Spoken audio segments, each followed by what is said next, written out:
Putri. Bertemu lagi dengan channel kami Tani Milenial. Oke, biasanya kita akan selalu di lahannya. Ini ya sekali-kali lah di rumah ya, biar agak santai ya. Karena pembahasan di konten hari ini ya cukup santai juga, tapi penting ya, karena masih banyak petani buah naga yang tidak tahu, terutama petani yang di luar daerah kami. Ini banyak yang belum tahu terkait apa yang nanti akan kita bahas di konten kali ini.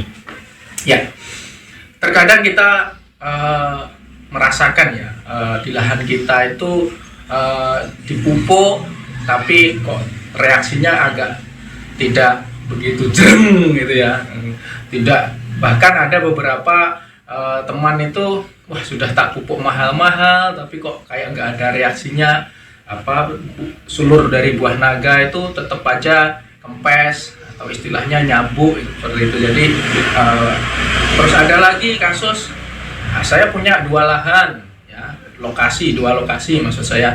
Nah itu saya pupuk dengan pupuk yang sama tapi hasilnya berbeda. Terus kemudian ada lagi yang kasus, jadi di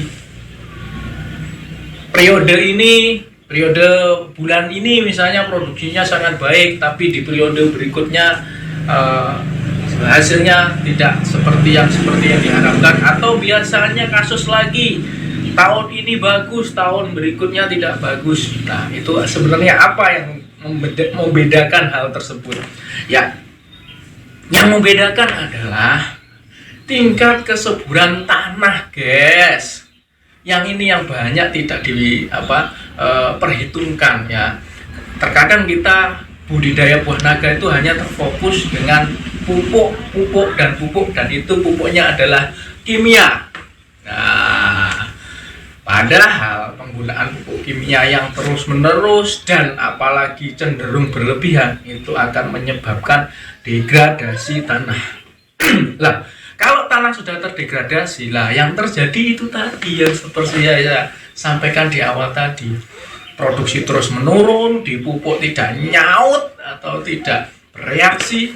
Nah, itu akibat salah satunya dari degradasi tanah. Lah, kemudian apa yang harus dilakukan? Wah, kita sebagai petani kan kita harapannya bisa terus berproduksi ya, agar dompetnya tetap terisi, guys. Biar istri nggak marah-marah ya, kita tetap berproduksi ya.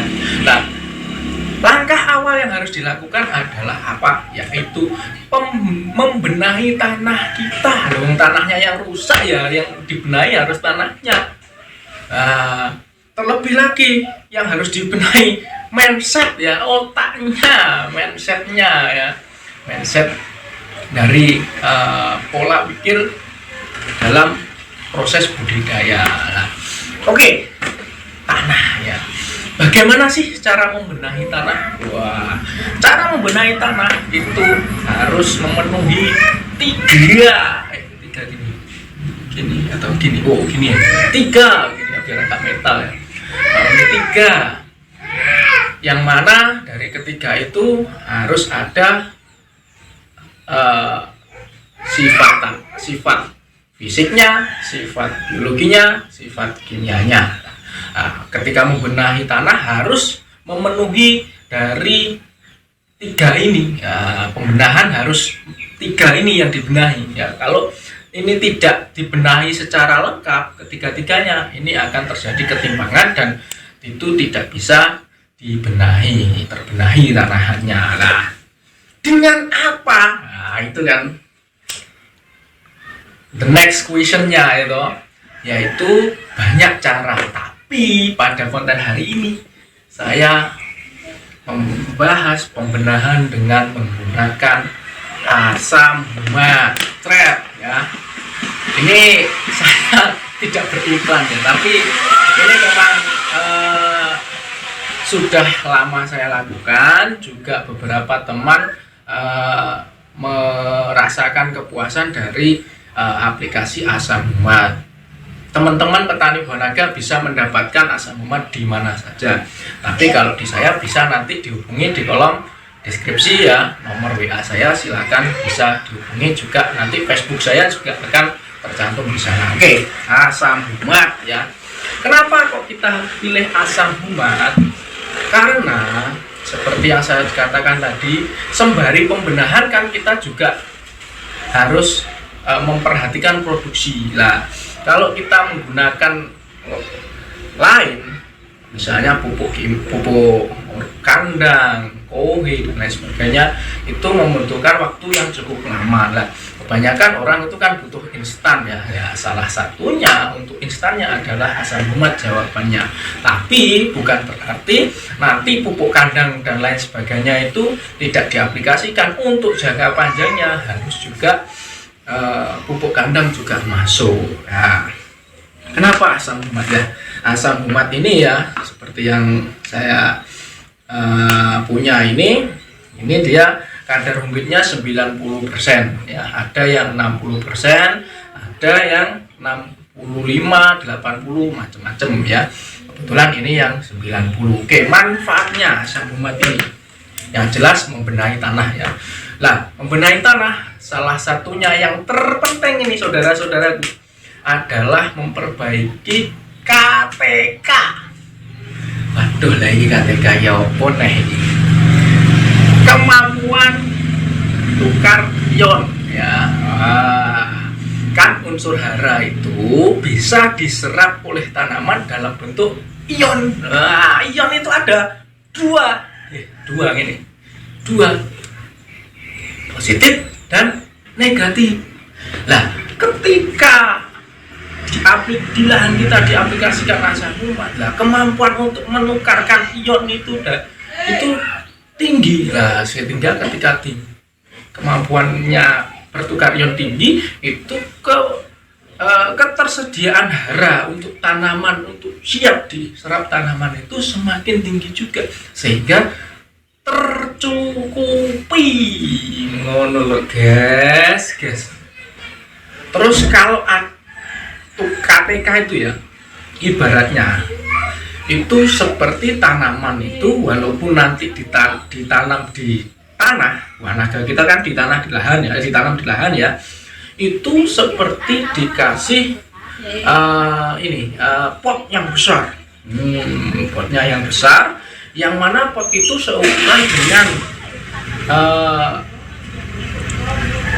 akar, persebaran akar. Nah, sehingga ketika ada potnya itu, ketika kita pupuk ya, entah itu pupuknya apa wes lah ya, yang mahal, yang murah, atau yang apalah, itu unsur haranya tidak mudah hilang. Hilangnya dengan apa? Dengan tercuci, dengan dia masuk ke pori-pori tanah, sehingga ada pada lapisan tanah yang dalam, sehingga tidak terjangkau oleh perakaran buah naga.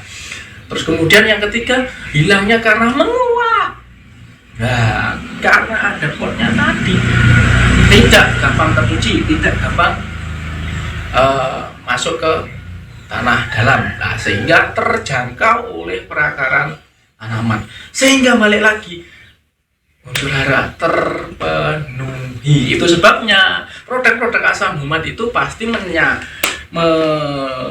mencantumkan, mengefisiensikan pemupukan. Wah, itu karena kasusnya itu tadi. Nah, fungsi lain yang sering pada asam humat adalah menyetabilkan pH. Terus kok di sini pH, saudara-saudara. pH itu apa? Potensial of hidrogen ya. Jadi, nah, pH itu penting sekali. Untuk terlalu asam, serapan hara makronya terganggu, terlalu basah, serapan unsur mikronya terganggu. Nah, sehingga asam humat ini bisa menyetabilkan pH yang sesuai dengan tanaman yang dibutuhkan tanaman. Nah, kemudian yang lain adalah sesuai yang di sini ya, makanan instan dari mikroorganisme. Ya. Jadi tanah kita kurang subur itu juga akibat dari kurangnya mikroorganisme dalam tanah yang ada. Mikroorganisme yang menguntungkan maksudnya di sini ya. Lah, itu kurang. Nah, kenapa kok kurang? Karena makanannya habis, saudara-saudaraku. Kandungan organiknya kurang di tanah kita, juga mati karena pupuk kimia. Makanya kalau ada asam umatnya, makanannya secara instan terpenuhi. Nah, makanya biasanya gandengan dari asam umat itu yaitu dengan mengaplikasikan pupuk Hayati ya. Hayati ini cantik di tetangga saya ini. Waduh, makanya pupuk Hayati itu sangat luar biasa karena Hayati aja nggak cantik gitu ya. Tapi Pak Hayat ganteng ya, Pak Hayat. Ya jadi gandengannya itu sebab apa? Ketika pupuk Hayati itu kan ada mikroorganismenya. Nah, itu nanti kalau ada asam umatnya, mikroorganismenya itu langsung dapat makanan sehingga dia dapat berkembang baik pada pertanahan kita gitu ya. Nanti langsung mikroorganisme itu fungsinya nanti banyak. Nanti akan saya juga bahas di konten berikutnya. Nah, dari ketiga yang saya sebutkan fungsi umum dari asam umat itu tadi itu sudah sangat mewakili bagaimana tanah itu bisa dibenahi ya dengan asam umat. Oke, kemudian saya pengen menunjukkan bahwa asam umat yang saya miliki ini ya tingkat kelarutannya karena penting ya, banyak produk berkeliaran ya.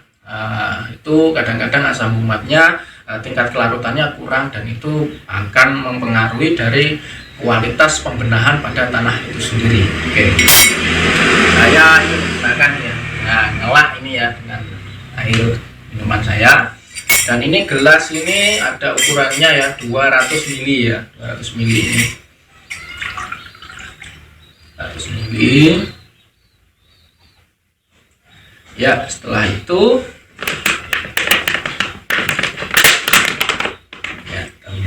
ini untuk dosis atau konsentrasi ya. Kalau kita bicara dosis itu berarti kebutuhan persatuan lahan. Kalau di sini itu antara 3 sampai 5 kilo untuk per hektarnya. Tapi beberapa literatur itu mengatakan bahwasanya tanah yang terdegradasi sangat kritis itu membutuhkan 20 kilo per hektar per tahun. Nah, ini sedikit saja ya. Konsentrasinya 1 liter air itu butuh 1 sampai 2 gram. Ya.